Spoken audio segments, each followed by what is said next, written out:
Hey guys, hair fall হচ্ছে এইটি follow করে দেখো, হেয়ার ফল কমে যাবে, হেয়ার লং হবে। Hey guys, welcome back to my channel. আমি পিনাকি। তোমরা সবাই কেমন আছে? আশা করছি অনেক ভালো আছে। আমি অনেক ভালো আছি। আর আমি যেই হেয়ার তেল ইউজ করি তো তোমাদের সাথে সেটাই শেয়ার করছি। তো এখানে আমি জবা ফুল নিয়েছি, কারি পাতা নিয়েছি, পেঁয়াজ নিয়েছি, এলোভেরা নিয়েছি, কালো জিরে, মেথি নিয়েছি, জবা ফুল পাতা নিয়েছি, নিম পাতা নিয়েছি। যেই তেল ইউজ করো সেই তেল নেবে, ঠিক আছে? তো আমি এখানে গ্যাসের ওভেন জ্বালিয়ে নিচ্ছি। প্রথমে তেল করার জন্য আমাদের একটা পাত্র লাগবে, ঠিক আছে তোমাদের? তো আমি এখানে কড়া বসিয়ে নিয়েছি।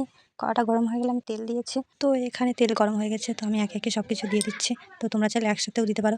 ও আরেকটা জিনিস, আমার কাছে আমলকি ছিল না, তাই আমি আমলকি দিইনি। তোমরা চাইলে আমলকি অ্যাড করতে পারো, আমলকি। তো আমি এখানে চামচ দিয়ে সব মিক্স করে দিচ্ছে।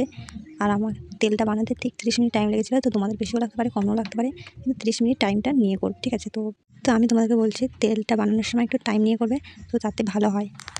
তো এখানে আমি 10 মিনিট ফুটিয়ে নিয়েছি। ফুটিয়ে নিয়ে দেখতেই পাচ্ছ যেরকম সাদা ফেনা কেটে উঠছে। তো এভাবেই আর 10 মিনিট রেখে দেবো।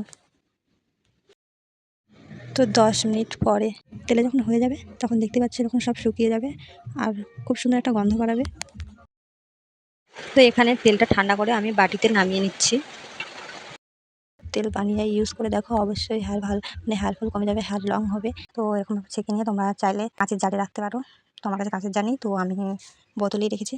আর ভিডিওটা কেমন লেগেছে কমেন্ট করে বলবে।